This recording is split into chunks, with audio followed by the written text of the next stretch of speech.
जय भीम, जय भारत, जय संविधान साथियों।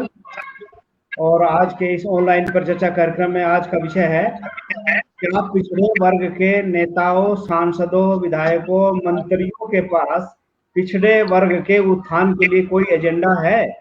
यदि है तो कौन सा एजेंडा है? क्या आज वर्तमान में पिछड़े वर्ग के सांसद, विधायक, मंत्री क्या पिछड़े वर्ग के उत्थान के लिए कोई काम कर रहे हैं? ये आज का एक महत्वपूर्ण विषय है साथियों। पिछड़े वर्ग की आबादी 52.5% मंडल कमीशन के अनुसार बताई गई है और इसकी आबादी के हिसाब से हिस्सेदारी नहीं मिल पाई है।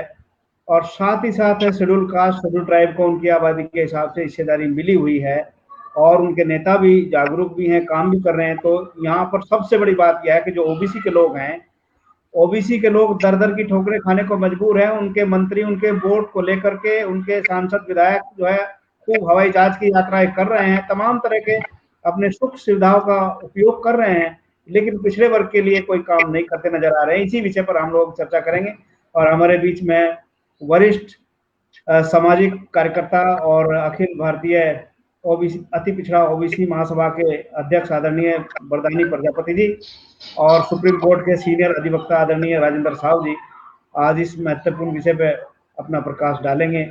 और यह हमारे लिए गौरव की बात है कि दोनों ही वरिष्ठ जो है सामाजिक कार्यकर्ता जो है लगातार इन मुद्दों पर नजर लगाए हैं। जूम और गूगल मीट के माध्यम से ओबीसी को जागृत करने में लगातार अपना समय दे रहे हैं और आज इस महत्वपूर्ण विषय पर आपका बहुत ही अच्छा उद्बोधन रहेगा, मुझे ऐसी उम्मीद है। मैं सबसे पहले सुप्रीम कोर्ट के सीनियर अधिवक्ता आदरणीय राजेंद्र साहू सर को आमंत्रित करता हूं। क्या सर आज के इन पिछड़े वर्ग के जो नेता हैं, सांसद हैं, विधायक हैं, मंत्री हैं, क्या उनके पास कोई एजेंडा है इस पिछड़े वर्ग के उत्थान के लिए? जी सर। थैंक यू प्रोफेसर साहब आज की मीटिंग के लिए। और आज की मीटिंग में शामिल हमारे बड़े भाई डॉक्टर वरदानी साहब को जय भारत, जय संविधान।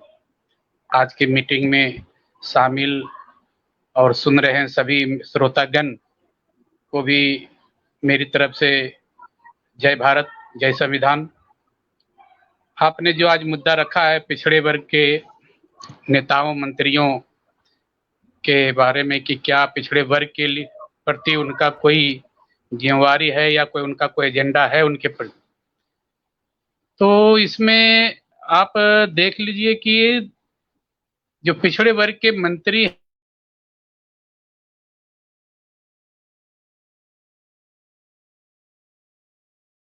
बनाते कौन हैं, मंत्री उनको कौन बनाते हैं, उनको नेता कौन बनाते हैं। तो सीधी सी बात है, जो उनको नेता और मंत्री बनाएंगे तो उनका एजेंडा उनके प्रति रहेगा, उनका एजेंडा, उनकी जिम्मेवारी, उनकी वफादारी उनके प्रति रहेगी। सीधी सी बात है। क्योंकि हम लोग उन्हें नेता बना नहीं पा रहे हैं, हम उन्हें मंत्री बना नहीं पा रहे हैं, तो सीधी सी बात है उनका एजेंडा हमारे प्रति क्यों रहेगा और हमारे प्रति उनकी जिम्मेवारी क्यों रहेगी। अब थोड़ी सी बात आप ले लीजिए कि जितने भी अभी जो मेन पार्टियां हैं, जो खास करके राष्ट्रीय पार्टियां, भाजपा हो या कांग्रेस हो, तो इन दोनों के जो भी पिछड़े वर्ग से या बहुजन समाज के जो भी नेता आते हैं वो इनके ही समझिए मनोनीत होते हैं और वो अपने हिसाब से उनको लाते हैं। तो सीधी सी बात है कि हमारे जो नेता होते हैं पिछड़े या बहुजन वर्ग के, उनका तो मेन मकसद होता है इन किन प्रकार पहले टिकट पाना, और टिकट मिल गया तो फिर जीतने की कोशिश करते हैं पार्टी के लाइन पे, और अगर जीत गए तो फिर वो पार्टी में अपना कोई पद चाहते हैं कि मुझे मंत्री बना दिया जाए। तो उनका जो भी है मिलना वो पार्टी के थ्रू है, पार्टी ही उनको सब कुछ करती है। हम लोग उसको वोट देते हैं नहीं देते हैं ये ज्यादा मायने नहीं रखता है, क्योंकि हम लोग वोट पार्टी को देते हैं, पार्टी के नाम पर उनको बेशक वोट चला जाता है। तो जब हम वोट ही उनको डायरेक्ट नहीं कर पा रहे हैं, उनको डायरेक्ट हम जिता नहीं पा रहे हैं, उनको डायरेक्ट कैंडिडेट हम बना नहीं पा रहे हैं, तो प्रत्यक्ष रूप से जो हमारा उनका कोई संबंध नहीं है, सीधा संबंध नहीं है उनके साथ, तो सीधी सीधी है कि हमारी जिम्मेवारी वो सीधे रूप से ले नहीं सकते। अगर कोई लेना भी चाहे थोड़ा सा लीक हट करके, तो आप जानते हैं कि एक पार्टी व्हिप होता है, वो व्हिप के बगैर कोई काम नहीं कर सकते, उसके विरुद्ध कोई काम नहीं कर सकते। अगर उन्होंने पार्टी विरोध में आके कोई काम कर दिया, कोई एक्शन ले लिया, तो फिर पार्टी से वो निष्कासित भी हो सकते हैं, वहां से डिस्क्वालीफाई भी हो सकते हैं, और उनका खामियाजा आप जानते हैं कि फिर उनको टिकट भी नहीं मिलना है।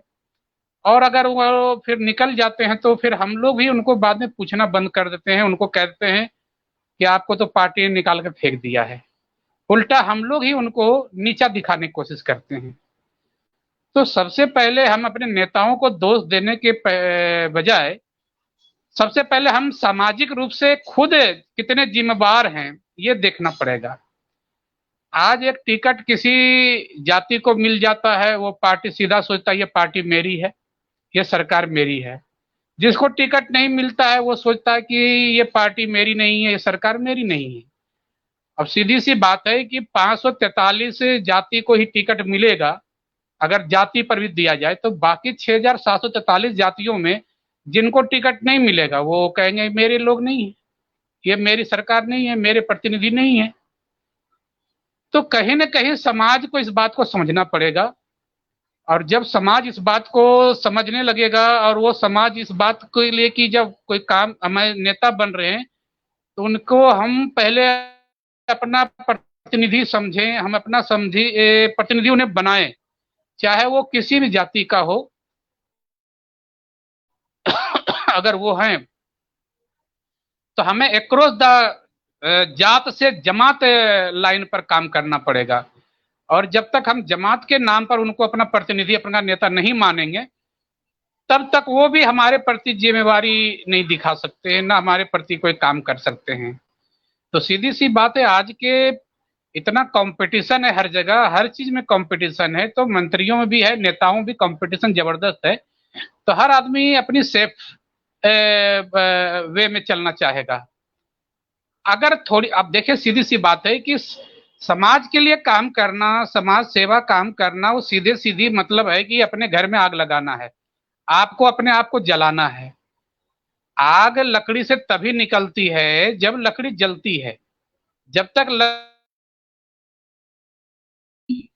तो नेताओं का भी वही बात है कि अगर वो आपके लिए, हमारे समाज के लिए अगर काम करना चाहेगा, तो सबसे पहले उसे अपने आप को जलाना पड़ेगा, आपको अब मिटाना पड़ेगा, वो समाज के लिए बनना पड़ेगा, उसको अपने आप को भूलना पड़ेगा। तो आज के संदर्भ में बहुत मुश्किल है कि कोई ऐसा व्यक्ति आए और जो अपने आप को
जी, तो यही मैं कहना चाह रहा था कि जो भी लोग नेता समाज के प्रति कुछ करना चाहेंगे, तो उनको बहुत तरह की समस्या है, विरोध का सामना अपने समाज से भी हो सकता है, विरोधी समाज से भी उनका विरोध हो सकता है।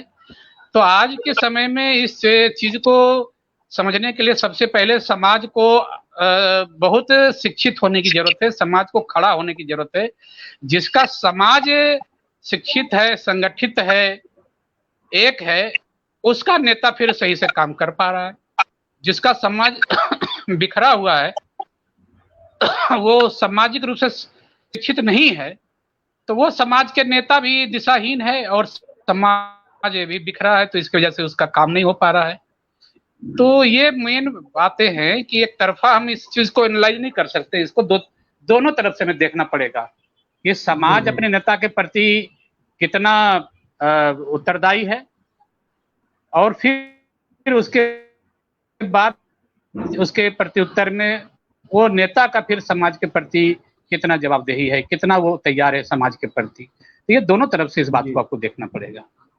जी जी जी जी, आपने एक बहुत ही महत्वपूर्ण बताई, क्योंकि जो नेता है और जो पिछड़े वर्ग के जो लोग हैं, उन दोनों को ही जो है अपनी जिम्मेदारी को समझना पड़ेगा। क्योंकि हम डिस्कस कर रहे हैं क्या पिछड़े वर्ग के जो नेता हैं, सांसद है, विधायक है, मंत्री है, उनके पास इस पिछड़े वर्ग के उत्थान के लिए कोई एजेंडा है?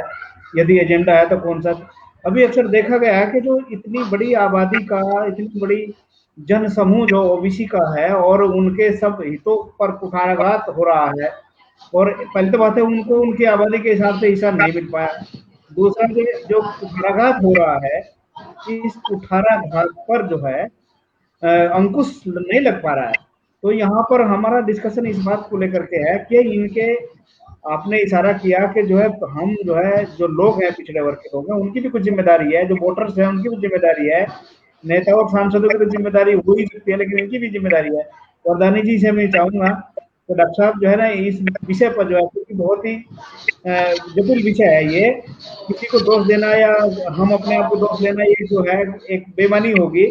हम इस बात का जिक्र जरूर करें कि वास्तव में जो है पिछड़े वर्ग के लोग पीछे हैं या पिछड़े वर्ग के नेता पीछे हैं। जी सर, प्रधानी जी।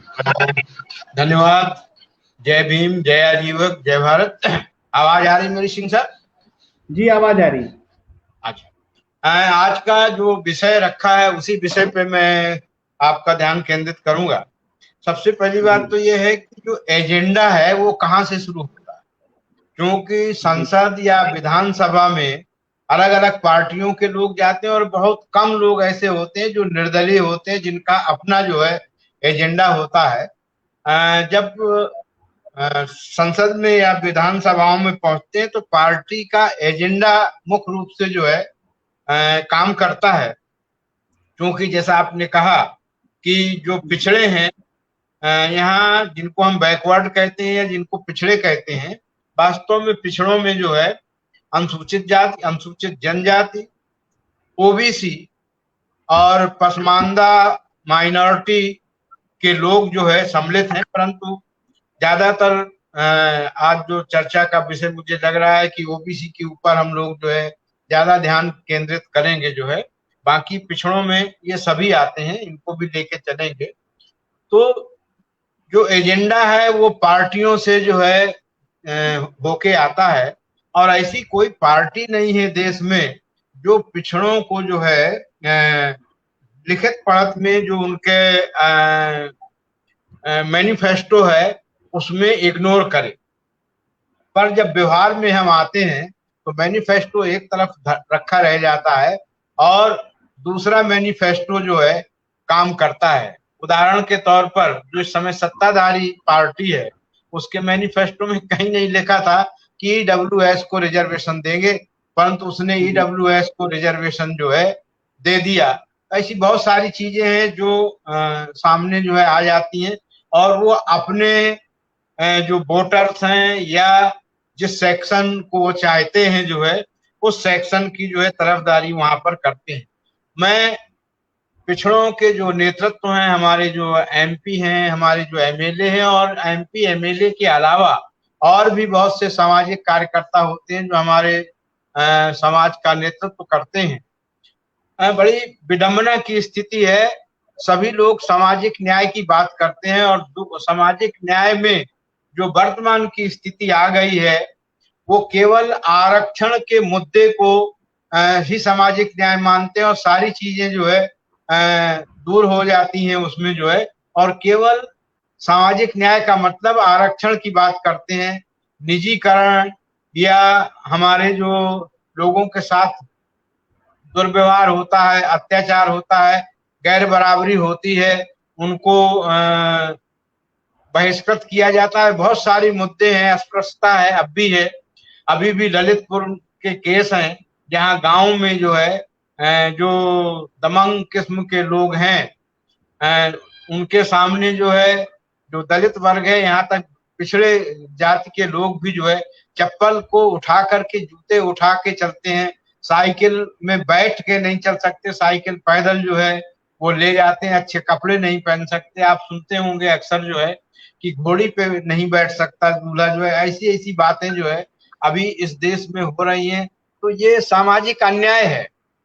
तो हम केवल जो है, मैं ये नहीं कहता कि आरक्षण के मुद्दे को छोड़ देना है, परंतु सामाजिक न्याय के मुद्दे को जो है हर मैनिफेस्टो में है, परंतु हमारे नेता भूल जाते हैं कि हमें सामाजिक न्याय के मुद्दे को जो है उठाना है, वो केवल आरक्षण तक सीमित है। दूसरी बात यह है कि जो सबसे बड़ी चीज है, चूंकि हमारा जिस समाज की हम बात कर रहे हैं आज जो है, उसको हजारों सालों से शिक्षा से और संपत्ति से जो है वंचित करके रखा गया था। ये बात सही है कि महात्मा ज्योतिराव फूले के प्रयास से जो है शिक्षा का हिसाब किताब जो है आगे बढ़ा, और आज स्थिति ये है, उन्होंने अंग्रेजों के समय में ही ये मांग कर दी थी जो है हंटर कमीशन को, अन्यथा शिक्षा की व्यवस्था तो जो है पुजारी वर्ग को देने जा रहे थे अंग्रेज भी जो है। ये ज्योतिबा फूले की महान कृपा है कि उन्होंने हंटर कमीशन को बताया कि नहीं, ये तो हमारे हजारों साल से शिक्षा को रोके हुए हैं और ये परकुलेट नहीं होगी, इसलिए शिक्षा को सरकार अपने हाथ में रखे। आज शिक्षा जो है सरकार के हाथ में है, परंतु जो अब सरकारें आ रही, हमारे यद्यपि पिछड़े वर्ग के बहुत सारे सांसद हैं, बहुतायत में हैं, और अगर वो आवाज उठाएं तो बहुसंख्यक हैं, परंतु दोहरी शिक्षा नीति जो है इस देश में लागू है, और आज से नहीं बहुत सालों से लागू है। और हम जान रहे हैं दोहरी शिक्षा में सबसे ज्यादा जो पिस रहा है, जो पिट रहा है, वो पिछड़ा समाज ही पिट रहा है। गांव में हम लोगों ने सर्वे किया, हमीरपुर जिले में जो है, जो सड़क के किनारे गांव हैं, वहां की स्थिति ये है कि 10% सामान्य वर्ग के विद्यार्थी जो है हमारे प्राथमिक जो स्कूल परिषद के स्कूल है उनमें जाते हैं। 90% विद्यार्थी जो है वो पिछड़े और एससी समाज के जाते हैं, और केवल वो जो इस साल तो खैर अभी कोरोना चल रहा है, नहीं तो पूरा जो है वो भोजन की जो व्यवस्था है मिड डे मील में जो है उलझे रहते हैं। पढ़ाई के नाम पर जो है, शिक्षा के नाम पर, गुणवत्तापूर्ण शिक्षा के नाम पर उन्हें कुछ भी नहीं परोसा जाता, और स्थिति यह है कि ये कहा गया कि उनको रोका भी नहीं जाएगा, ताकि जो परिवार है, जो उनके अभिभावक हैं, वो भी प्रसन्न रहे कि मेरा बच्चा जो है, मेरे ख्याल से आवाज सिंह साहब रुकी हुई है क्या? हेलो, ठीक है, आवाज की प्रॉब्लम आ रही, आवाज सही चल रही सर, चल रही। तो अभिभावक प्रसन्न रहता है कि क्लियर है, कोई दिक्कत नहीं, आगे बढ़ रहा है, परंतु इस पर हमारे सांसदों ने और हमारे विधायकों ने कभी पार्लियामेंट में डिबेट ही नहीं की, बहस ही नहीं की कि दोहरी शिक्षा प्रणाली से जो है हमारे जो ओबीसी तबका है, जो हमारा अनुसूचित जाति का तबका है, इसको बहुत बड़ा नुकसान जो है हो रहा है, इस पर कभी बात नहीं की। और यहाँ तक कि बहुसंख्यक होते हुए भी पार्लियामेंट में बहुसंख्यक सदैव से रहे हैं। अगर इनको देखा जाए पूरे बैकवर्ड को जो है एससी, बीसी और एसटी को मिला के बहुसंख्यक हैं, आज भी बहुसंख्यक हैं। तो धीरे से सरकार ने जो है यहाँ पर शिक्षा का व्यवसायीकरण कर दिया। जो नई पॉलिसी आई है शिक्षा की, ये पूरी तरह से व्यवसायीकरण है इसमें जो है। तो ये स्थिति है, और हमारे लोग चुपचाप जो है शिक्षा नीति को भी पास कर दिए जो है, जबकि उसमें पूरा व्यवसायीकरण है। और जो थोड़ा बहुत हम लोग, आप पढ़ करके प्रोफेसर हो गए, हमारे एडवोकेट साहब सुप्रीम कोर्ट पहुंच गए, मुझे तो शंका है कि हमारे जो अगली पीढ़ी है जो है वो कहाँ तक पढ़ पाएगी, या नाम की साक्षर होगी जो है, वो आगे पढ़ भी नहीं पाएगी, क्योंकि आज भी हम देखते हैं जिस अध्यापक को वो 70,000 रुपए में प्राइमरी का अध्यापक अगर रिटायर हुआ तो उसके लड़के को, उसके बच्चे, मैंने सैकड़ों लोगों को जानता हूं जो 5,000 रुपए 6,000 रुपए में जो है पढ़ा रहे हैं। तो ये शोषण नहीं है और क्या है। तो इस तरीके से शिक्षा का व्यवसायीकरण हो रहा है। केवल जिनके पास पैसा होगा वही पढ़ेंगे, और इस पिछड़े वर्ग की कमर तोड़ दी गई है। आर्थिक रूप से पैसा उनके पास है नहीं, वो शिक्षित हो नहीं पाएंगे। तो इसलिए संविधान में लिखा हुआ है उनको कक्षा 8 पास करा दिया जाएगा, दूसरे देशों को दिखाने के लिए जो है, क्योंकि अंतरराष्ट्रीय मंचों पे दिखाना भी है कि हम शिक्षा पर जो है ध्यान दे रहे हैं। तो दिखा दिया जाएगा कि हमारे इतने लोग जो है कक्षा 8 पास हो गए, इतने हाई स्कूल पास हो गए, ये दिखा दिया जाएगा। और यही दिखाना है, आगे की शिक्षा जो है का कोई मतलब ही नहीं है, हायर एजुकेशन का कोई मतलब नहीं। तो शिक्षा का जो है दोहरी शिक्षा की जो प्रणाली है और शिक्षा की गुणवत्ता, यहाँ तक मैं कहूंगा कि हमारे जो पिछड़े वर्ग के नेतृत्व हैं उनका भी बहुत बड़ी भूमिका जो है पिछड़ों की शिक्षा को जो है पीछे करने में, उनकी भूमिका विशेषकर में उत्तर प्रदेश में, चाहे वो जो है बहन जी की सरकार रही हो और चाहे माननीय मुलायम सिंह यादव जी की सरकार रही हो, शिक्षा की गुणवत्ता पर जो है हमारे इन लोगों ने भी नहीं ध्यान दिया। ये बड़ी दुखद बात है जो है, जिसको ध्यान देना चाहिए। तो हमारा पिछड़ा वर्ग का जो नेतृत्व, अगर इनका एजेंडा शिक्षा की गुणवत्ता पर होता तो जरूर इसको ध्यान देते। शिक्षा का व्यवसायीकरण हो रहा है। मैं यहाँ पर एक चीज और बताना चाहूंगा, जो हमारे नेतृत्व को ध्यान ही नहीं है मुद्दों का जो है, जैसे एमबीबीएस का उदाहरण मैं आपके सामने रखूंगा। आपने सुना होगा जब मंडल आयोग लागू हुआ तो बहुत सबसे पहला उदाहरण यही दिया गया था कि जो आरक्षित डॉक्टर है वो कैसे जो है ट्रीटमेंट करेगा, कैसे जो है वो पेट में ही जो है कैंची छोड़ देगा, तौलिया छोड़ देगा, इस तरीके की तमाम बातें। इवन जो दिल्ली के समय मुख्यमंत्री हैं केजरीवाल जी, इन्होंने ही ये उदाहरण जो है दिया था जो है, और आरक्षण का विरोध किया था। आज स्थिति यह है कि पूरे देश में जो है जो कैपिटेशन फीस से बच्चे आ रहे हैं और वो कैपिटेशन फीस देने वाले बच्चे सवर्ण तबके की ही हैं, उनकी मेरिट जो है 211 है, और जबकि अनुसूचित जनजाति की मेरिट जो है 308 है, और बैकवर्ड की मेरिट तो खैर बहुत ही ज्यादा है जो है। अनुसूचित जाति की मेरिट 398 है जहां पर, वहां 211 जो है सामान्य वर्ग का कैपिटेशन फीस दे करके आया हुआ डॉक्टर क्या अच्छा इलाज करेगा। परंतु हमारा जो पिछड़ा सांसद है हमारे या जो मंत्री हैं, इस चीज की इस आवाज को उठाते ही नहीं है, और मुझे लगता है ये तो उनको जानकारी नहीं है। और संसद की बात तो छोड़िए, संसद के बाहर भी वो कोई हल्ला गुल्ला इस तरीके का नहीं करते, और ना ही हमारे सामाजिक नेतृत्व भी इसमें कोई हल्ला गुल्ला कर रहा है। और ये स्थिति है कि हर साल जो है जो बहुत बड़ा अन्याय हो रहा है, करीब 1098 सीटें बैकवर्ड की जो केंद्र का कोटा है उसमें हर साल लैप्स हो रही है। केवल 66 एमबीबीएस के बच्चे बैकवर्ड की सीटों में जो है आ रहे हैं, वो 15 कॉलेजों में, और बाकी करीब 192 जो मेडिकल कॉलेज हैं उनमें रिजर्वेशन है ही नहीं है। परंतु हमारा नेतृत्व जो है पिछड़े वर्ग का, चाहे वो मंत्री हो, चाहे वो सांसद हो, चाहे वो एमएलए हो, चाहे वो सामाजिक कार्यकर्ता हो या किसी पार्टी के पदाधिकारी हो, मैं सबकी बात कर रहा हूं, वो बिल्कुल जो इस मुद्दे पर चुप हैं। या तो उनको मुद्दा पता नहीं है, मुद्दा पता है तो वो लोग जो है अपने बचाव के लिए जो है चुप है किसी न किसी तरीके से, या तो वो सरकारी नौकरी कर रहे हैं, परंतु इसमें पब्लिक को ही जागरूक होना पड़ेगा।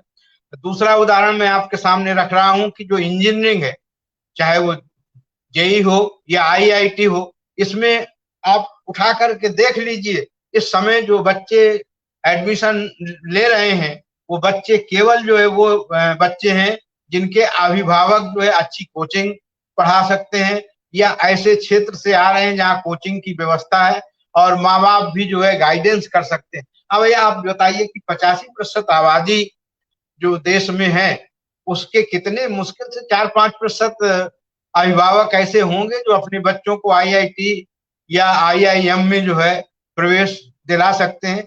बाकी तो जो है उन्हीं के बच्चे जा रहे हैं। और स्थिति यही है कि 80% से अधिक जो है, जिनको हम सामान्य वर्ग कहते हैं, मैं तो कहूंगा सवर्ण वर्ग है जो है, उनके बच्चे IIT, मेडिकल और इंजीनियरिंग में जो है जा रहे हैं। इस पर भी जो कोई बहस हमारा पिछड़ा समाज नहीं कर रहा है, कहीं पर भी नहीं कर रहा है, किसी फोरम पे नहीं कर रहा है, बिल्कुल चुप है।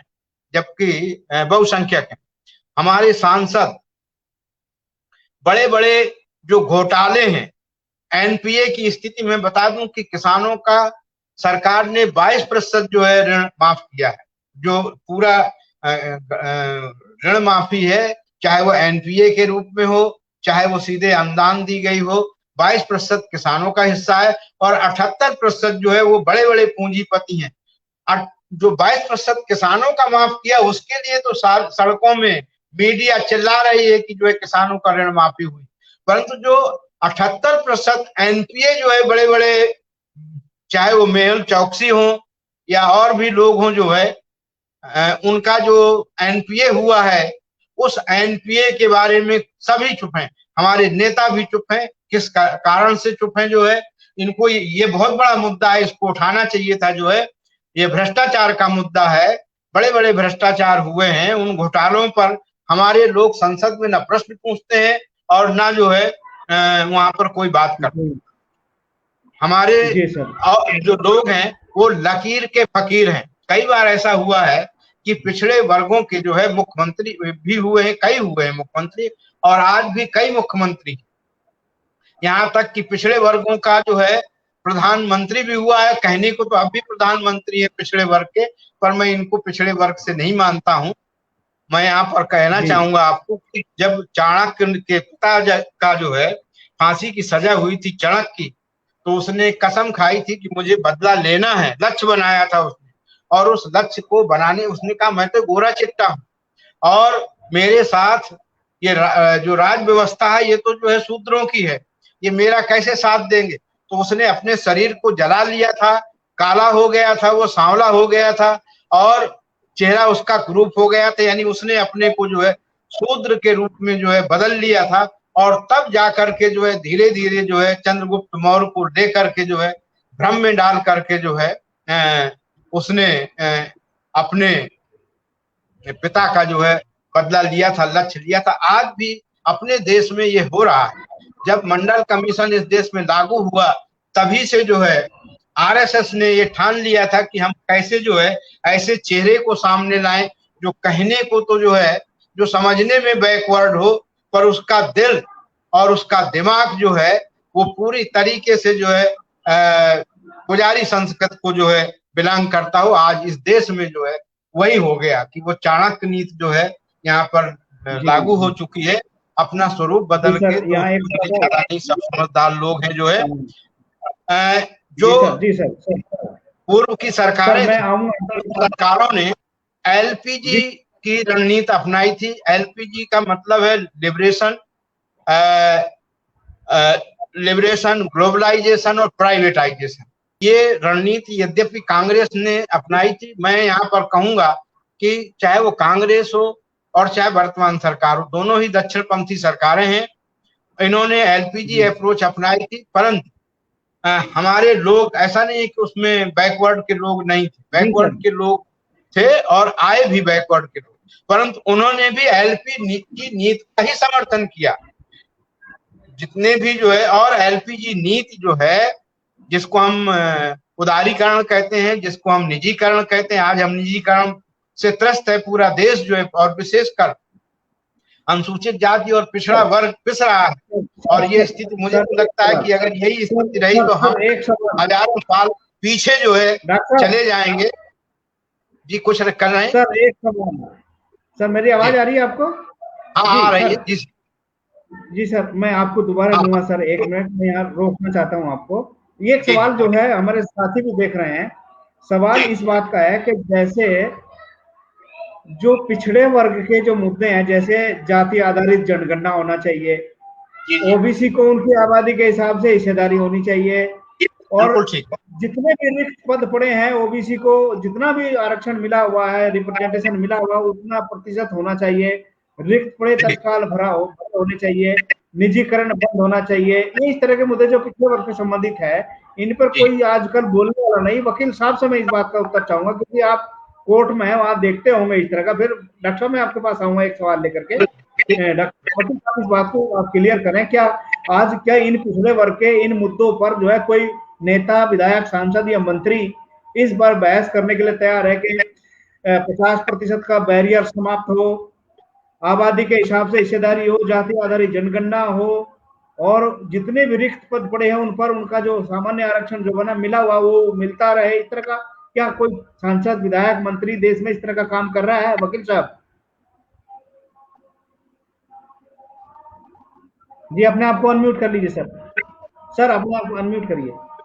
बहुत अच्छा सवाल आपने उठाया है, और इस चीज को देखिए बहुत बारीकी से समझने की जरूरत है हमें, और हमारे अच्छे अच्छे लोग इस बात को नहीं पकड़ पा रहे, नहीं जान पा रहे हैं। आपने जो 50% का लगाया कि ये जो संवैधानिक बैरियर जो सुप्रीम कोर्ट ने बैरियर लगाया है, ये बिल्कुल असंवैधानिक है।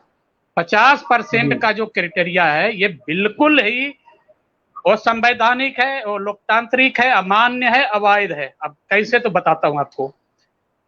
अब देखिए संविधान में जो है 16(4) में आपको जो प्रोविजन दिया है वो रिजर्वेशन जो है ऑफ अपॉइंटमेंट्स और पोस्ट में है। अब अपॉइंटमेंट वर्ड लिखा हुआ है आपके संविधान में, रिजर्वेशन अपॉइंटमेंट में है।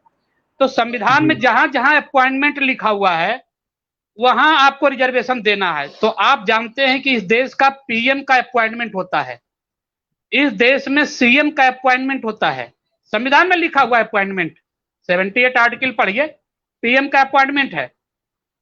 मिनिस्टर जो उनके होते हैं वो भी अपॉइंट होते हैं, सीएम होते हैं, चीफ जस्टिस ऑफ इंडिया 124 के तहत अपॉइंट होते हैं। हाई कोर्ट, सुप्रीम कोर्ट, सारे जजेज जो अपॉइंट होते हैं, चीफ आर्मी अपॉइंट, मतलब जितना भी अपॉइंटमेंट है आपका रिजर्वेशन के दायरे में आता है।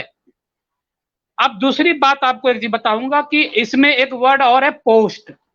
अब कई अपॉइंटमेंट नहीं होते हैं, जैसे राष्ट्रपति जी का जो है हमारा इलेक्शन होता है तो वहां दिया गया पोस्ट के लिए, तो जितने भी पोस्ट हैं वो सारे रिजर्वेशन में आते हैं। जैसे राष्ट्रपति का पोस्ट, उपराष्ट्रपति का पोस्ट, स्पीकर का, डिप्टी स्पीकर का, चेयरमैन, वाइस चेयरमैन, सबका आ गया रिजर्वेशन में। आपका एमएलए एमपी का पोस्ट होता है तो आ गया रिजर्वेशन में। अब इसी बात को वो लोग जानते हैं, चतुर लोग हैं, इसको समझ चुके थे, तो उन्होंने क्या किया, कह दिया कि ये पोस्ट में रिजर्वेशन नहीं देंगे, हम कैडर में देंगे। अब जानते हैं कि पीएम का कैडर नहीं बन सकता है, राष्ट्रपति का कैडर नहीं बन सकता है, चीफ जस्टिस ऑफ इंडिया का कैडर नहीं बन सकता है, लेकिन इसको पोस्ट को हटा करके डाइवर्ट करके वो कैडर कर दिया है। तो यही चीज हमें समझने की जरूरत है। संविधान हमारा कहता है हर पोस्ट इस देश का जो है रिजर्वेशन के दायरे में आएगा, और वो बाय रोटेशन या बाय रोस्टर ला गए कि एक बार आप एससी दीजिए, एसटी, ओबीसी दीजिए, एसटी दीजिए और जनरल को दीजिए। लेकिन इसको आप समझ नहीं पा रहे हैं, हमारे लोग भी समझ नहीं पा रहे हैं, और ये जो जुडिशरी में बैठे लोग हैं ये लोग जो है संविधान का मिस इंटरप्रिटेशन कर रहे हैं। तो 50% जो वो लाया इसी वजह से लाया कि वो देख लिया कि सिंगल पोस्ट जो है वो सबको बाहर कर देना है इसमें, और 50% रिजर्वेशन देकर जहां पर ज्यादा पोस्ट था उसको सीधे कह दिया कि ये पोस्ट में जो है कैडर बनाइए और इसको 50% आप रिजर्वेशन दीजिए। अब कैडर में ना प्रिंसिपल आ सकता है, ना वीसी आ सकता है, ना चीफ जस्टिस इंडिया आ सकता है, ना पीएम आ सकता है, ना सीएम आ सकता है, ना राष्ट्रपति आ सकता है। तो ये चीज आपको संविधान के खिलाफ सारे काम हो रहे हैं। दूसरी बात है कि 50% का कोई मतलब ही नहीं, संविधान में कहीं नहीं है 50% देने का। आपका 16(4) का लास्ट में कहता है कि रिजर्वेशन उसको देना है जिसका एडिक्वेट रिप्रेजेंटेशन नहीं है। तो एडिक्वेट रिप्रेजेंटेशन जिसका नहीं है उसको देना है, तो चाहे वो 50% हो या 75% हो, ये इससे क्या लेना देना है 50% का। अगर हमारी आबादी 75% है, रिप्रेजेंटेशन हमें चाहिए 75%, तो 50% लगाने का क्या मकसद है। तो ये अब जो कोर्ट जो है वो संविधान विरोधी काम कर रहे हैं। पार्लियामेंट में लोग तो बैठे हैं, सरकार में वो आपके विरोधी तो है ही, बैठे ही हैं, और हमारे जितने भी सामाजिक न्याय की पार्टियां हैं उनके नेताओं को तो एकदम पता नहीं है इस चीज का।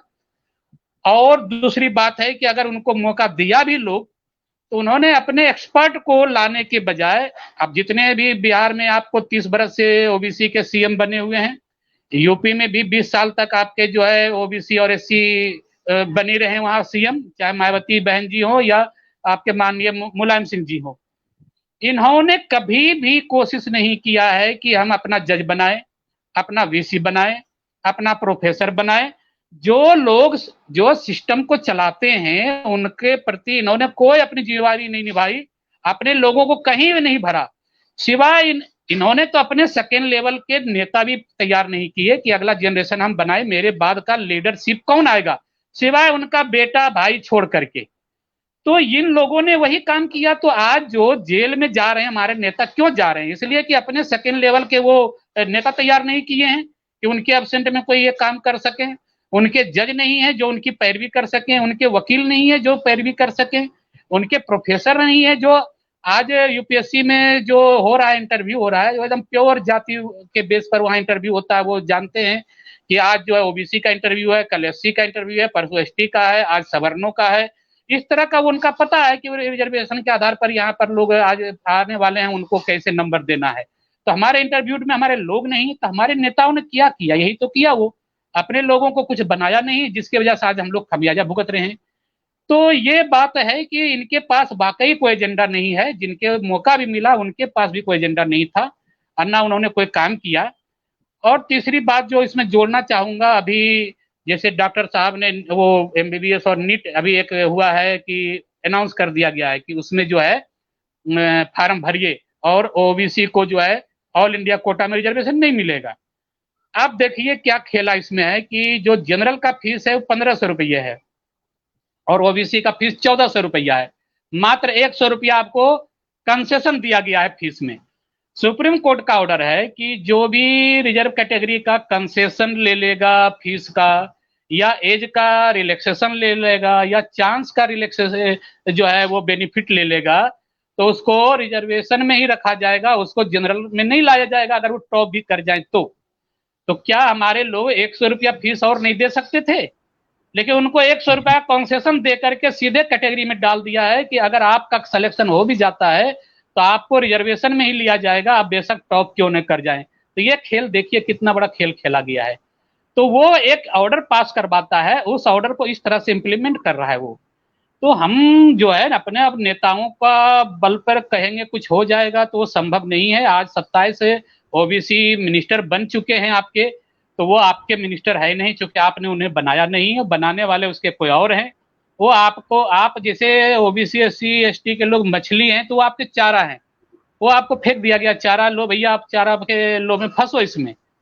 तो हम सभी समझे, ओबीसी को समझना पड़ेगा, बहुजन वर्ग को समझना पड़ेगा कि ऐसे हमें बहकावे में आने के बजाय असली समस्या को समझना पड़ेगा। समाज के जो जानकार लोग हैं वो अपने समाज में ऐसे ऐसे लोगों को जाके लोगों को जागृत करने पड़ेंगे, और समाज को भी अब इस तरह के बातों से हट करके अपने जो समझदार लोग हैं उनके बातों को समझना चाहिए, उनके नेतृत्व में आना चाहिए, होकर के वो ये काम करें। तो ये परेशानी दोनों तरफ से है, हमारे जो पहले से नेता हैं या जो मनुवादियों के द्वारा हमारे नेता दिए जा रहे हैं, उन दोनों के पास अगर देखा जाए तो उनका एजेंडा समाज के प्रति नहीं है, उनका एजेंडा अपने प्रति है, पार्टी के प्रति है। तो एक सीधी सी बात आप समझ लीजिए, उनसे कुछ होने वाला नहीं आपका। और दूसरी बात है, हम एक बात थोड़ा सा 1 मिनट के लिए जोड़ना चाहूंगा कि आप, हम खूब कह रहे हैं कि हम 85% है 85% है, तो फिर क्यों आप उन्हीं पार्टियों के पीछे पड़े हुए हैं, उन्हीं के दिए हुए नेताओं के पीछे भाग रहे हैं? आप अगर चाहें तो अपना एक नेता खड़ा कर सकते हैं अपने क्षेत्र में, और एक निर्दलीय उम्मीदवार के रूप में, संविधान में व्यवस्था है, एक निर्दलीय के रूप में आप अपने प्रतिनिधि को जिता सकते हैं। अगर आप 85% में 40% भी जमा हो जाइए, 31% वाले की सरकार चल रही है, तो आप अगर 40% भी इकट्ठा हो जाएं तो आपके अपने निर्दलीय उम्मीदवार जीत सकते हैं। और जिता दीजिए एक बार 350 सीट निर्दलीय आप सारे देश में, फिर देखिए कि आपका फिर काम कैसे नहीं होता है। तो हमें एक सामाजिक जागृति की जरूरत है, सामाजिक शिक्षा की जरूरत है, और सामाजिक रूप से अपना विकल्प तैयार करने की जरूरत है, बजाय हमें उन्हीं घिसी पिटी लोगों के पीछे भागने के, और जो पहले से चल रहा है जो हमें बरगला रहे हैं उनके पीछे भागने की। जी। एक बात तो है, मैं डॉक्टर साहब के पास जाऊंगा, डॉक्टर वरदानी जी के पास। एक सवाल ये है कि जैसे यहाँ मैं पार्टियों का जिक्र करूंगा। पार्टियों का जिक्र इसलिए करना जरूरी है कि जो है सभी पार्टियों के पिछड़ा वर्ग प्रकोष्ठ है। समाजवादी पार्टी पिछड़े वर्ग लोगों की पार्टी है और उसमें भी पिछड़ा वर्ग प्रकोष्ठ है। बहुजन समाज पार्टी में भी पिछड़ा वर्ग का प्रकोष्ठ है। भारतीय जनता पार्टी में भी पिछड़े वर्ग का प्रकोष्ठ है। और ये सारे के सारे प्रकोष्ठ है। पिछड़ों की पार्टी उसमें भी पिछड़े वर्ग का प्रकोष्ठ है और भारतीय जनता पार्टी में भी पिछड़े वर्ग का प्रकोष्ठ है। सवाल इस बात का है कि क्या इन सभी प्रकोष्ठ वाली पार्टियों के जिनके पास ये पिछड़े वर्ग के प्रकोष्ठ है, क्या वो इस एजेंडे को शामिल करते हैं कि पिछड़े वर्ग को उनकी आबादी के हिसाब से हिस्सा मिलना चाहिए, 50% का बैरियर टूटना चाहिए, क्रीम लेयर समाप्त होना चाहिए, या फिर जो है जो 27% आरक्षण पहले से लगा हुआ है उसको वो लागू होना चाहिए, या फिर जो है जितने भी रिक्त पद पड़े हैं उन पर जो है उनको रिप्रेजेंटेशन देना चाहिए। ठेकेदारी की प्रथा में जो है ठेके पर जो कॉन्ट्रैक्ट पे जो भर्तियां हो रही उनमें भी होना चाहिए। क्या कभी इन्होंने सोचा है इस काम के लिए, या एक दिखावा है, शो पीस है? या एक सवाल यह है कि इनके उनके प्रकोष्ठ में इनके प्रकोष्ठ में किस प्रकार का अंतर है, क्या अंतर है इन दोनों में, सबके सब जो प्रकोष्ठ बना के रखे हुए हैं? सर वरदानी जी, डॉक्टर साहब अनम्यूट करिए सर अपने आप को, अनम्यूट कर लीजिए सर। डॉक्टर साहब अनम्यूट करिए। हाँ यस, अनम्यूट करिए डॉक्टर साहब।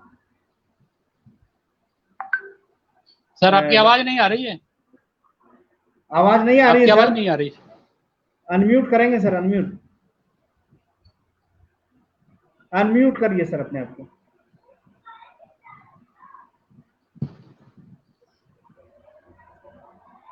सर सर सर एक बार अनम्यूट करिए सर अपने आप को। यस, फिर हो गया। हाँ यस जी हेलो सर, जी सर।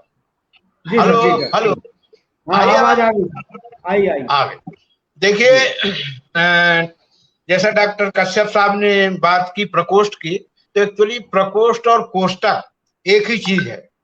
कोष्टक में बड़ा कोष्टक, फिर मंझला कोष्टक, फिर छोटा कोष्टक है। क्या कि जैसे हमारे समाज की जो क्रीम है, उस क्रीम में ज्यादा एक्टिव जो क्रीम है, इन पार्टियों की नीति होती है कि जो ज्यादा एक्टिव लोग हैं उनको अनएक्टिव कर देना, उनको जो है जो ज्यादा जो है क्रियाशील है उसकी क्रियाशीलता को कम करना है, कमजोर करना है, तो उसको प्रकोष्ठ में डाल, कोष्टक में उसको बंद कर दो। और जब तक कोई चीज कोष्टक में बंद रहती है जो है, आप देखिए 2 × 2 और कोष्टक में बंद कर दीजिए तो वो 2 × 2 लिखा ही रहेगा, वो टूट के 4 नहीं हो पाएगा।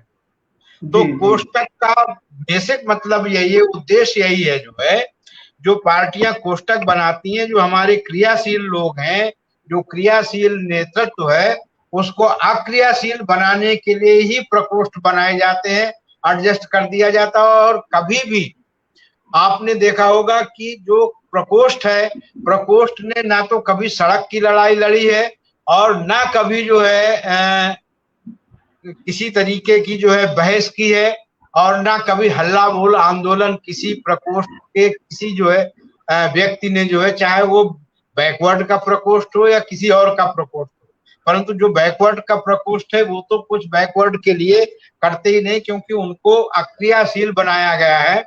वास्तविकता यह है कि हमारा जो नेतृत्व है, जिससे हम अपेक्षा कर रहे हैं, जिस नेतृत्व से, जिस MP MLA से, जिस सामाजिक नेतृत्व से, पार्टी के नेतृत्व से, असलियत यह है कि वो क्षमता विहीन है, उनके अंदर कैपेसिटी नहीं है। वो जैसे कि मुद्दों को समझ ले, जैसे अभी डॉक्टर साहब हमारे वकील साहब ने सुप्रीम कोर्ट के जो बैठे हुए हैं, उन्होंने बड़ी अच्छी अच्छी चीजें बताई, परंतु हमारे नेताओं में वो क्षमता ही नहीं है कि उन मुद्दों को जो उन्होंने उठाया जो है उनको पकड़ ले सकते, और ना ही उनके पास विजन है।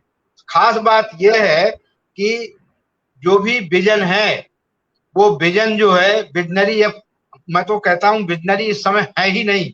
इस समय सबसे बड़ी जो दिक्कत है, मान्यवर कांसीराम के बाद जो है 85% की जो हमारी पॉपुलेशन है, पहले जो है बाबा हमारे विजनरी थे ज्योतिबा फूले जी, वो चले गए। फिर बाबा साहब हमारे बहुत बड़े विजनरी थे, वो भी नहीं है।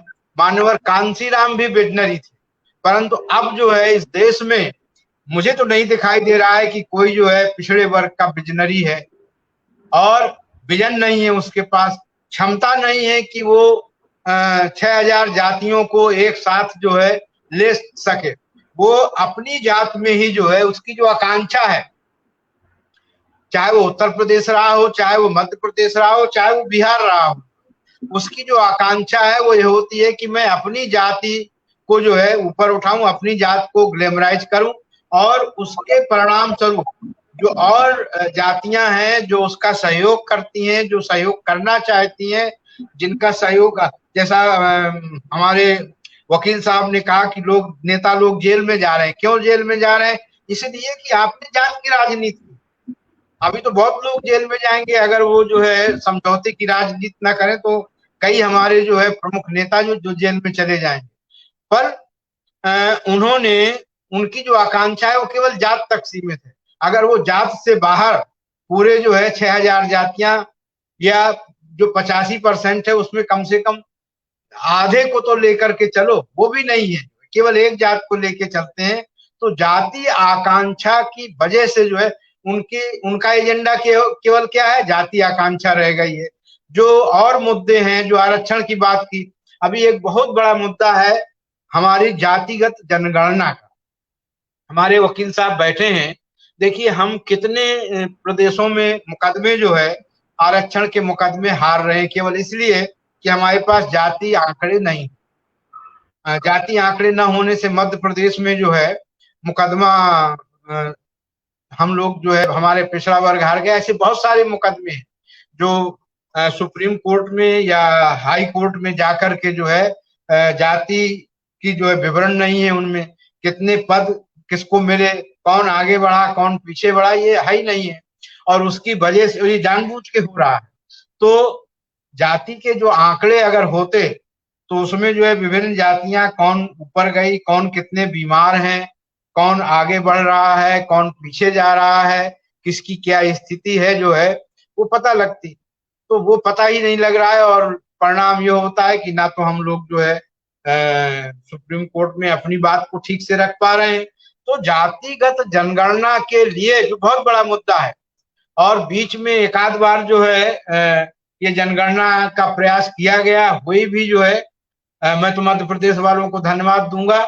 मैं आपको भी बताना चाहता हूं कश्यप साहब कि मध्य प्रदेश ने जो है प्रयास करके कोर्ट के माध्यम से जो है जनगणना के आंकड़े हासिल कर दिए, और उस जनगणना के आंकड़ों से जो है वहां 93% जो है, जिसको हम पिछड़ा कहते हैं, SC ST माइनॉरिटी और OBC, 93% वहां पर जो है।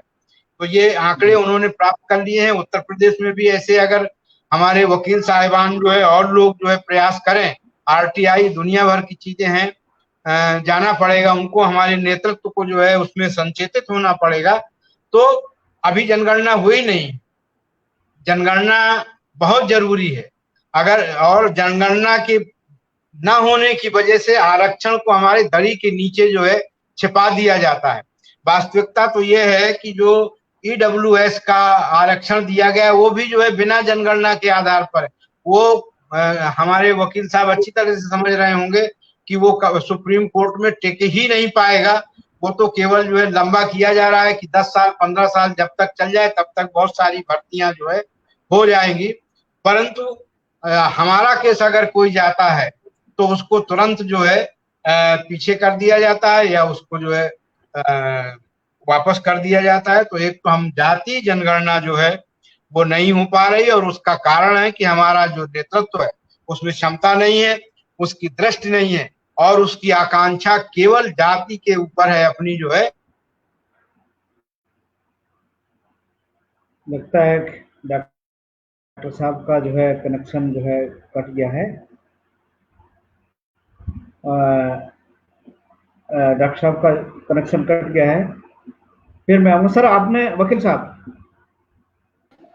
साहब जो है, आपने एक सवाल उठाया था आपकी बात में, एक सवाल ये उठाया था कि जो है कि देखिए जिम्मेदारी दोनों तरफ की है, पिछड़े वर्ग के नेता की भी और हम लोगों की, पिछड़े वर्ग के लोगों की भी। तो यहाँ पर जो है क्योंकि डॉक्टर वरदानी जी का जो नेटवर्क है वो वीक होने के कारण वो उनके बीच में अपनी बात रोकनी पड़ी, उनकी बात पूरी नहीं हुई थी। लेकिन फिर मैं आपकी बात को जोड़ना चाहता हूँ इसमें, क्योंकि उनका नेट खत्म हो चुका है जहाँ तक मेरा अंदाजा है। ये जैसे अच्छा। हम पिछड़े वर्ग के लोगों की तो जिम्मेदारी है और पिछड़े वर्ग के नेताओं की जिम्मेदारी है। दो बातें आपने उठाई थी कि दोनों तरफ जो है एक दोष नहीं दिया जा सकता। तो इस पिछड़े वर्ग के नेताओं को तो क्या करना है नहीं करना है उनकी तो बात हम बाद में करेंगे। हमें पिछड़े वर्ग के लोगों को क्या करना चाहिए ताकि जो हम लोगों के हक अधिकार है, पिछड़े वर्ग के हक अधिकार है, जो संवैधानिक अधिकार है, वो कैसे हासिल कर सकता है, किस तो प्रकार से वो जागरूक होकर के जी जी सर। आपकी आवाज मैं सुन नहीं पाया ठीक से, एक बार रिपीट करेंगे? आवाज आई सर? हाँ अब हेलो। आ रही है। हाँ अब आ जैसे रही है। ये सवाल ये है कि जैसे आपने इशारा किया था कि पिछड़े वर्ग के नेताओं की भी गड़बड़ी है और पिछड़े वर्ग के लोगों की भी गड़बड़ी है। पिछड़े वर्ग के नेता मुद्दों को नहीं समझ पा रहे और पिछड़े वर्ग के लोग धक्का देकर उनको मुद्दे याद नहीं दिला पा रहे। तो ऐसे में क्या बिल्कुल। करना चाहिए ताकि पिछड़े वर्ग के लोग जागरूक हो करके पिछड़े वर्ग के नेताओं को धक्का दे करके उनको मुद्दा एजेंडा याद दिलाएं और जो है वो उनके हक अधिकार को हासिल करवाएं। इस पर क्या करना चाहिए लोगों को? जी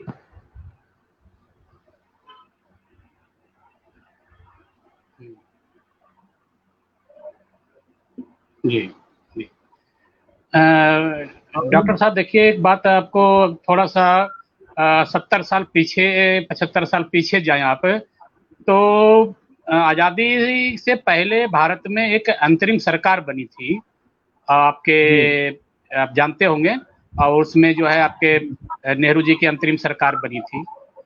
और आज़ादी तो 47 में मिली थी हमारी, और 1950 में संविधान आया था। लेकिन आपको जान के हैरत होगी कि संविधान लागू होने से पहले कांग्रेस ने आ, हर ब्लॉक में कांग्रेस का दफ्तर खोल लिया था। और उसने क्या किया था कि अंग्रेजों के समय ही हर जगह पंचायती राज की व्यवस्था कर ली थी। आप देख के हैरत होंगे कि बिहार में 1948 में पंचायती राज की व्यवस्था हो गई थी।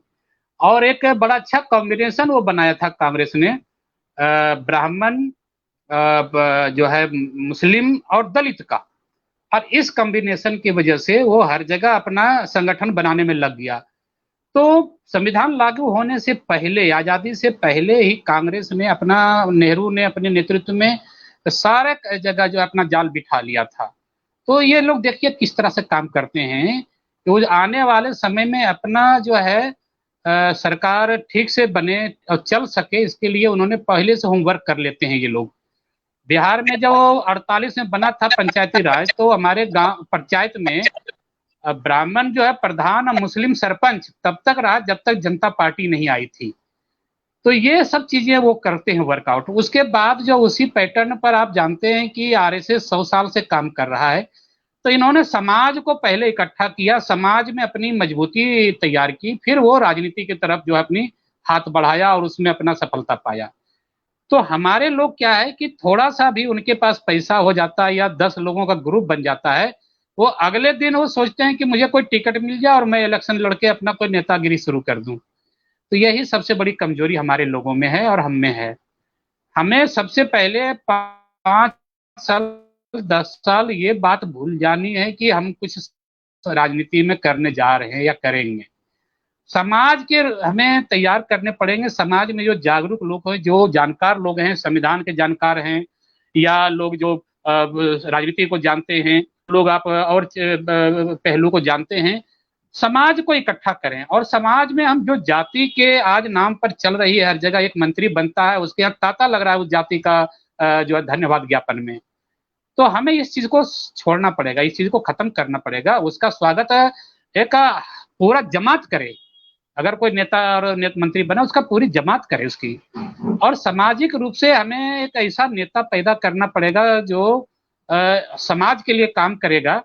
आप अभी जैसे हमारे डॉक्टर साहब वरदानी साहब ने एग्जाम्पल दिए, बाबा साहब का, फूले साहब का, और उन्होंने आपके काशी राम जी का। तो देखते ये लोग, इन्होंने तो अपने आप को मिटा दिया था। तो कौन है आज जो अपने आप को मिटाना चाहता है? जब तक हम मिटेंगे नहीं अपने आप को, तो अपने आप को मिटाएंगे नहीं, तो समाज हम बना नहीं पाएंगे। तो समाज बनाने के लिए हमें इस तरह के कुछ करने पड़ेंगे, या तो समाज फिर उनका सपोर्ट करे। जो लोग समाज के लिए काम कर रहे हैं या करने वाले हैं, तो समाज को इसकी जिम्मेवारी लेनी पड़ेगी, भाई उनका भी किस तरह से काम चले, ऐसे लोगों के लिए भी समाज को आने पड़ेंगे और उसको अपना कंधे पर बिठाना पड़ेगा, उनको जिम्मेवारी लेनी पड़ेगी। दूसरी बात जो मैं आपसे कहना चाह रहा हूं कि सबसे पहले जो सामाजिक संगठन है वो आपस में एक हों, उनके जितने नेता हैं वो आपस में एकता कायम करें, एक इकट्ठा उनका बैठक हो, उनका एक कोऑर्डिनेशन हो, फिर उसके बाद वो अपने अपने क्षेत्र में वार्ड लेवल से, सरपंच लेवल से, आप प्रधान लेवल से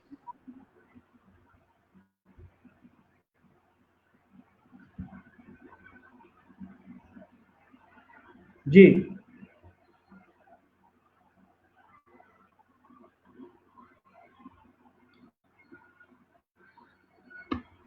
पद है यहाँ पंचायतों में और आपके निगमों में और आपके नगर पालिका में, अगर इस पर आपका ध्यान नहीं है, छोटे छोटे, आपको भी बताया कि कांग्रेस ने सबसे पहले इन्हीं निकायों पर कब्जा करने की कोशिश किया और 50 के बाद फिर वो अपना पूरा कब्जा कर लिया उसने। इलेक्शन तो हुए थे 51 में जाकर के, तो ये 3-4-5 साल में उसने बहुत अच्छी अपनी संगठन की तैयारी की और उसी तरह पर अभी भाजपा हर जगह अपना ऑफिस खोल रहा है, ब्लॉक जिला लेवल पर तो खुल ही गया उसका, अब ब्लॉक लेवल पर खुलने की तैयारी चल रही है उसकी। तो इस तरह के कार्यक्रम आपके होने चाहिए कि हमारा भी संगठन जो है एक एक तहसील लेवल पर हो, एक एक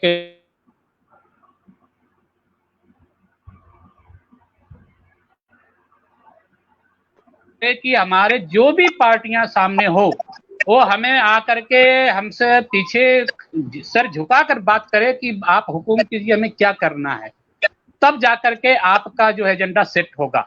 आपका एजेंडा इसे सेट नहीं होने वाला है। अब आप देख लीजिए कि कोर्ट अभी जैसे बता रहे थे डॉक्टर साहब कि वो जनगणना की बात, तो बिल्कुल जनगणना की जरूरी है। अभी आपके 70 साल में कई लोग जो जी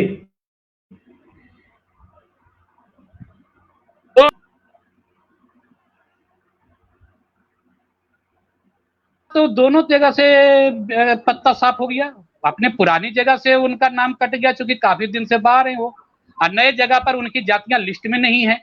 तो अब हमारे लोग इस तरह से भुक्तभोगी हैं कि वो डिस्प्लेसमेंट की वजह से, कई वजह से वो उनका जो है, तो जनगणना अगर होता तो ये अपडेट हो जाता कि कौन कौन जातियां अब नई जगह पर आ गए हैं, कौन कौन जातियां पहले से उखड़ गए हैं वहां नहीं है, तो फिर इस तरह से जो होता एक अपडेट होता तो फिर वो नए सिरे से सबको फायदा मिल जाता। तो ये जरूरी है जनगणना के लिए। लेकिन एक बात इसमें और मैं कहना चाहूंगा कि हमारा जो 27% आरक्षण लागू है वो 1931 के जनगणना पर लागू है। तो अगर 31 के जनगणना पर वो लागू है 27% मेरा, तो जब तक नई जनगणना नहीं आ जाती तब तक इसी पर आधार पर तो चलना चाहिए ना सब कुछ। आखिर इसको भी क्यों नहीं चला रहे हैं? नया जनगणना बार बार क्यों खोजा जा रहा है? पुराना जनगणना जब तक है तब तक आप उसके बेस पर काम करिए, जब तक पुरानी नई नहीं आ जाती है। आप मान लीजिए कि नया वेतनमान नहीं आएगा तो क्या पुराने वेतनमान पर वेतन नहीं ले रहे हैं जज लोग या प्रोफेसर लोग या डॉक्टर लोग या इंजीनियर लोग या मंत्री लोग? तो नया जब तक नहीं आता है तब तक पे स्केल तब तक पुराने पर ले रहे हैं। तो जब तक नई जनगणना नहीं आती तब तक पुराने जनगणना का आधार पर उनको दो बेनिफिट। ये क्या मतलब है कि नई नहीं आएगी तो आपको मिलेगा ही नहीं, आपको आगे बढ़ने नहीं दिए जाएंगे? तो ये बेतुका है, एकदम बेहुदा बातें हैं और लोगों को खाली टरकाने वाली है। एक छोटी सी एक कहानी, एक 2-4 लाइन की यही है कि 2 चोर जाता है और भैंस की एक घंटी खोल लेता है और एक भैंस खोल लेता है। एक घंटी वाला एक दिशा में जाता है और भैंस वाला दूसरी दिशा में जाता है। तो सारे जो गांव वाले उधर दौड़ता है जिधर घंटी बज रही होती है। तो फिर उसके पास देखता है भैंस नहीं है, तो कहता है भैया मैं तो घंटी लिया हूं, मेरे पास तो भैंस है ही नहीं, मैं क्या दूं तुम्हें? तो यही है सरकार और सुप्रीम कोर्ट, एक घंटी लेके जा रहा है और एक भैंस लेके जा रहा है। मतलब एक आरक्षण को रोकने के लिए घंटी बजा रहा है कि जब तक नहीं दोगे आंकड़ा आपको आरक्षण नहीं दूंगा, और सरकार इसी बीच में कहती है कि कोर्ट कह नहीं रही इसलिए मैं दूंगा नहीं, और आरक्षण को खत्म कर रही है। तो यही कहानी चल रही है। तो इसका एकमात्र उपाय है, बाबा साहब ने यही बोला था। और जब उनका पहला रिप्रेजेंटेशन हुआ था आपको साउथ ब्यूरो कमेटी के पास 1920 में, तो उन्होंने एक ही बात कही थी उसमें कि भाई हमारा प्रतिनिधित्व कोई और नहीं कर सकता, मेरा प्रतिनिधित्व मैं हो सकता हूँ, मैं खुद हो सकता हूँ, मेरे लोग हो सकते हैं। तो हमें सिर्फ पर्सन नहीं, पर्सोना का भी प्रेजेंटेशन चाहिए। हमें सिर्फ व्यक्ति के रूप में नहीं चाहिए, हमें विचारों का भी प्रतिनिधित्व हमें चाहिए। तो इसके लिए हम खुद जब तक नहीं आएंगे तब तक मेरी विचार वहां रखी कैसे जाएगी, विचारधारा आएगी कैसे सामने। तो यही बात है कि जब तक आपके जज नहीं होंगे, जब तक आपके मंत्री नहीं होंगे, जब तक आपके सरकार नहीं होगी, तब तक आपका कुछ नहीं होना है, न जनगणना होना है, न आपका आरक्षण मिलना है, न आपका आगे प्रमोशन होना है। तो सीधी सीधी बात यही है कि सत्ता सबसे बड़ी कुंजी है, सब चीज लेने के लिए, सब चीज करने के लिए, उसके बगैर कुछ नहीं हो सकता है। और सत्ता की कुंजी पाने के लिए सामाजिक कुंजी बहुत जरूरी है। जी जी जी जी जी, बहुत बहुत धन्यवाद। आपने बहुत ही महत्वपूर्ण बात बहुत कम शब्दों में कही। यहाँ वरदानी जी जो है अभी सुन रहे थे, तो एक डॉक्टर साहब से एक सवाल ये करना था, जैसे आप लिबरलाइजेशन, प्राइवेटाइजेशन और ग्लोबलाइजेशन की बात कर रहे थे डॉक्टर साहब, और ये लिबरलाइजेशन, प्राइवेटाइजेशन, ग्लोबलाइजेशन ये जो है 1990 की आर्थिक नीति के बाद से प्रारंभ हुआ। ये ओबीसी के लोगों को ये बात अभी तक समझ में नहीं आई। क्या ये कैसे समझ में आएगी लोगों को कि एक लिबरलाइजेशन जो है, वो लिबरलाइजेशन आपके लिए, आपके विरोध में है, ग्लोबलाइजेशन आपके विरोध में है, निजीकरण आपके विरोध में है, तो ये ओबीसी के लोगों को समझ में कैसे आएगी? इस पर मैं आपकी बात जी। सही कश्यप साहब, आपने सही कहा। जैसे इस समय अब निजीकरण जो है चारों तरफ हो रहा है, तो लोगों को अब समझ में आ रहा है कि निजीकरण जो है जब निकाले जा रहे हैं, रेलवे से लोग निकाले जा रहे हैं, बीएसएनएल से जो लोग निकाले जा रहे हैं, सड़क पे लोग आ रहे हैं, अब पता लग रहा है कि ये जो है एलपीजी क्या है, यानी ये जो है निजीकरण जो है ये होने जा रहा है। तो इस तरीके से जो चीजें हो रही हैं, चाहे वो ग्लोबलाइजेशन हो, चाहे वो जो है उदारीकरण हो, उदारीकरण भी जो है होता क्या है कि हमारे देश के लोग जो है संकट में होते हैं। जैसे अभी बीच में आपने देखा होगा कि जो हमारे टीका थे, कोरोना के जो टीका थे, वो इसी नीति के तहत जो है विदेशों में चले गए, और यहाँ के लोग जो है जो सेकेंड द्वितीय जो है जो दस्तक थी जो है कोरोना की, वो आ गई, टीकाकरण पूरा नहीं हुआ। तो ये नीतियां लोगों को अब समझ में आ रही हैं, परंतु हमारे जो सामाजिक कार्यकर्ता हैं, वो आपके माध्यम से हो या और कोई फोरम हो, जैसा हमारे वकील साहब ने कहा कि सामाजिक संगठनों की जो भी जिम्मेदारी है कि वो लोगों के बीच में जाकर के जो है इनको बताएं कि लिबरलाइजेशन क्या है, ग्लोबलाइजेशन क्या है, और इसका क्या इफेक्ट, प्रभाव जो है पड़ रहा है। जैसे दोहरी शिक्षा नीति है, वो दोहरी शिक्षा नीति निजीकरण के कारण जो है हुई थी। अगर उस समय विरोध हुआ होता तो आज जो है हमको दोहरी शिक्षा नीति में जो गुणवत्तापूर्ण शिक्षा है, हमारे अब बच्चे आगे चल के, मुझे तो बड़ी शंका हो रही है कि वो जो है कलेक्टर बन पाएंगे कि नहीं, डॉक्टर बन पाएंगे कि नहीं, इंजीनियर्स बन पाएंगे कि नहीं। वो केवल जो है 9-10 हजार के बीच में जो है नौकरी करते रहेंगे। तो इन चीजों को समझना चाहिए, समझने की जरूरत है। मैं आपको यहाँ पर एक चीज कहूँ, ध्यान में मुझे आ रहा है कि स्वामी विवेकानंद जी ने एक बार कहा था, बिल्कुल अपने आखिरी समय में, कि अगली सदी जो है शूद्रों की हो।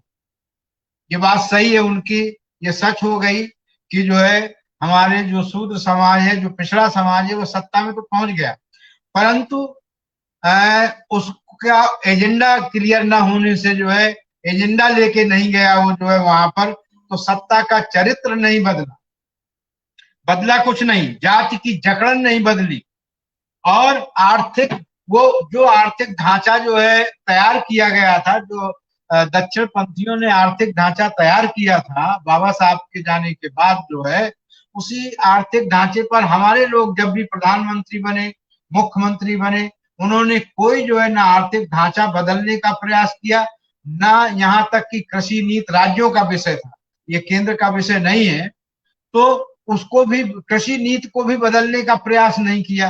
अब कृषि नीति इस ढंग से बदली जा रही है जो है कि आगे चल करके जो है ये जो किसान है इनकी वही हालत हो जाएगी जो किसी समय जो है जमींदारी प्रथा जो थी, वो जो नए 3 कानून आए हैं, बहुत ही खतरनाक कानून है जो है, और ये स्टेट को तोड़ने के कानून है जो है, तो ये चीजें हमारे लोगों को समझ में नहीं आ रही हैं, जो है हमारे नेतृत्व के एजेंडा नहीं है।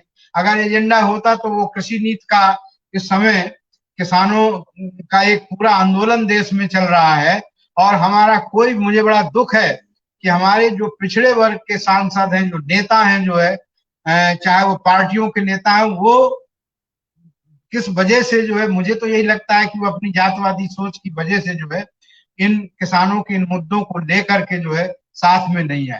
तो किसानों के मुद्दों के साथ अगर हमारे पिछड़े आए होते जो है, तो एक बहुत बड़ी शक्ति जो है बननी थी, जो है वो हम लोग चूक गए। तो ऐसी समस्याएं हैं, और इन्हीं सब कारणों से हमारे देश में जो है, जो समता की जगह विषमता बढ़ गई है। आपको आश्चर्य होगा कि हमारे करीब 100 उद्योगपति जो हैं, उनके पास इतनी पूंजी है कि हमारे पूरे देश का साल भर का जो बजट है उससे ज्यादा उनके पास पूंजी हो गई है। तो अब इसका मतलब समानांतर सरकार चलने की स्थिति जो है आ गई है। पूंजी इतनी, और पूंजी ही सरकार को चलाती है।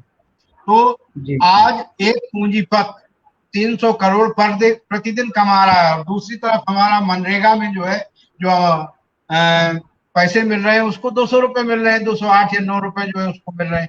अब कहाँ 208-9 रुपए और कहाँ 300 करोड़ रुपए अंबानी भाई जो है एक दिन में कमा रहे हैं, और कहाँ हमारे मजदूर को जो, इस पर कोई बातचीत करने को जो है, इस पर क्यों नहीं लोग आवाज उठाते, जो है इस पर, ये इसको एजेंडे में क्यों नहीं लेते। तो बहुत सारे एजेंडे हैं कश्यप साहब, जो है हमारे नेतृत्व को जो है लेना चाहिए। मुझे लगता है आप जैसे लोग ही समझाएंगे, समाज ही उनको, जैसा हमारे वकील साहब ने कहा कि समाज ही उनको समझाएगा। जब भी इलेक्शन से पहले जो है उनको समझाना पड़ेगा कि हमारे मुद्दों पर जो है तुमने क्या किया, क्या करोगे, पहले मुझे बताओ। अगर हमारे मुद्दों पे काम करोगे तब तो ठीक है, और नहीं हमारे मुद्दों पे काम करोगे तो ये हमें समझना। जी थैंक यू सर। सर बहुत बढ़िया बात निकल करके आई कि जो है कि जनता को ही समझाना पड़ेगा उनको एजेंडा। ये तो बात आप लोगों ने सिद्ध कर दिया कि पिछड़े वर्ग के जो नेता, सांसद, विधायक, मंत्री हैं, उनके पास पिछड़े वर्ग के उत्थान के कोई एजेंडे नहीं है। पार्टियों के पास एजेंडे है, व्यवहार में उनके पास एजेंडे नहीं है। लेकिन जो मंत्री, सांसद, विधायक बन के गए हैं, वो बैठ करके केवल उनका शासन सत्ता का आनंद तो ले रहे हैं, लेकिन कोई विकास की बात नहीं करे। इसका मजा जनता ही चखाएगी। जनता से अपील है वकील साहब, इस क्योंकि समय की एक सीमा है और समय भी हो चुका है, लेकिन 1-2 मिनट में इस डिबेट का सार आप देते हुए इस कार्यक्रम को समाप्त करेंगे। सवाल रहेगा अंत में प्रजापति जी से, इस डिबेट का सार जो है। जी सर। जी अभी डॉक्टर साहब ने जो बात कही और आपने जो बात पूछी कि एलपीजी के बारे में, इसी में मैं थोड़ा सा ऐड करूं तो एलपीजी आपको दिखता है कि ये 91 में आया है, लेकिन असल में एलपीजी सी है। ये इसमें सी छूट गया, लोगों को सी समझ नहीं पा रहा है। एक्चुअली देखिए, जब संविधान लागू हुआ था 50 में, तो उसके बाद बाबा साहब ने जो है अंग्रेज की कंपनियां यहाँ थी बहुत, उन्होंने कहा हमें यहाँ वजूद अपना कायम करना, तो हमें मौका दीजिए। उन्होंने उसके लिए मना कर दिया, कहा हम आपको कोई जगह नहीं देंगे यहाँ। और आपको हैरत होगी ये बात जान करके कि कंपनीज एक्ट 1956 में आया था, बाबा साहब के जाने के बाद। जब तक वो रहे, वो यहाँ पर बोले देखिए, हम देश का विकास ना तो हम पूंजीवाद से करेंगे, ना हमको साम्यवाद से करना है, ना हमको ये क्या कहते हैं समाजवाद से करना है। हमें देश का विकास जो करना है वो स्टेट से करना है, स्टेट एक वेलफेयर स्टेट के माध्यम से करना है। और उन्होंने इसी वजह से आपको भाखड़ा नांगल, आपको जो है डीवीसी है, आपको आप जाइए उधर हीराकुंड है, ऐसे बड़े बड़े प्रोजेक्ट बनाए उन्होंने। और आरबीआई है और आपको ईएसआई है, सब बाबा साहब का बनाया। उन्होंने कहा हमको स्टेट के माध्यम से जो है स्टेट ये कॉरपोरेशंस बनाने हैं, आपको पब्लिक सेक्टर यूनिट बनाने हैं, इसके माध्यम से देश के विकास करना है। उनके बाद जो है ये नेहरू जी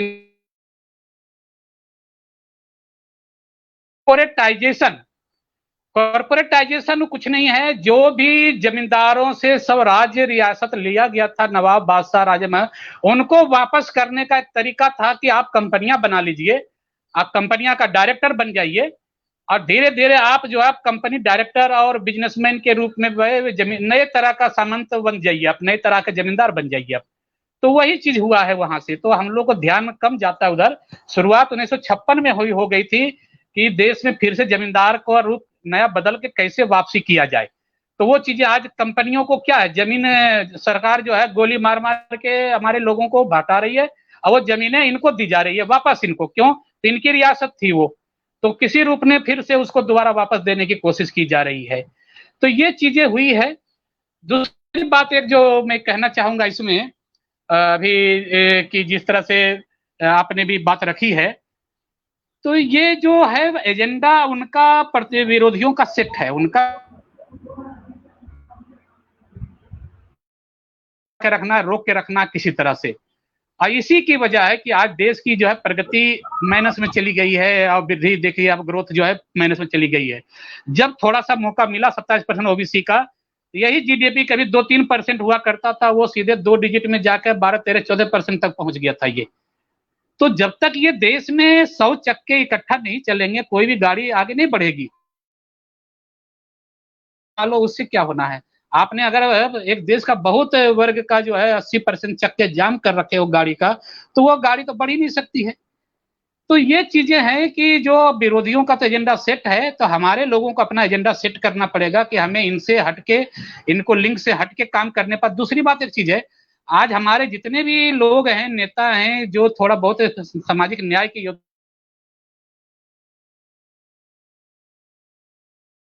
रखा है, जिसे बृहदत्त मौर्य ने पुष्यमित्र सिंह पाला था, तो आप लालू जी के खिलाफ केस करने वाले शिवानंद तिवारी जी हैं, आपको मुलायम सिंह जी ने जनेश्वर मित्रा जी को पाल रखे थे, मायावती जी वकील साहब का भी कनेक्शन खत्म हो गया। डॉक्टर साहब इस डिबेट को समाप्त करने का कष्ट करेंगे सर जी, एक लोगों को संदेश देते हुए कि भाई पिछड़े वर्ग के लोगों को क्या करना चाहिए। जी डॉक्टर साहब।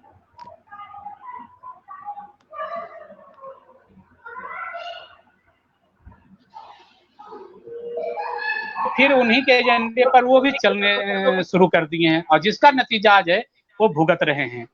तो हमें अपने लोगों पर विश्वास करना पड़ेगा, हमारे नेताओं को अपने लोगों पर विश्वास करना पड़ेगा, लोगों को अपने नेताओं पर विश्वास करने पड़ेगा, और बीच में जो हमारे सामाजिक कार्यकर्ता हैं, जो समाज का नेतृत्व करने वाले लोग हैं, उनको आना पड़ेगा, उनको सशक्त रूप में उभरना पड़ेगा, उनको आना पड़ेगा। उनका एक प्लेटफॉर्म पर आकर के संगठन बनाना और उनका इकट्ठा होना बहुत जरूरी है, क्योंकि सामाजिक सत्ता ही सब सत्ता को नियंत्रित करती है, चाहे राजनीति हो या जो भी। जी थैंक यू। जी जी जी थैंक यू सर, बहुत बहुत धन्यवाद। डॉक्टर साहब वरदानी प्रजापति जी, आपने कहा कि जनता को आगे आना पड़ेगा, 1 मिनट में आप भी इस डिबेट का सार देंगे। जी सर।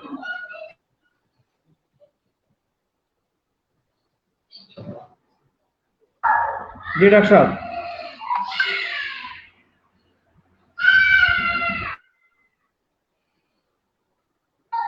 आवाज नहीं पहुंच पा रही है। तो आवाज नहीं जा रही क्या?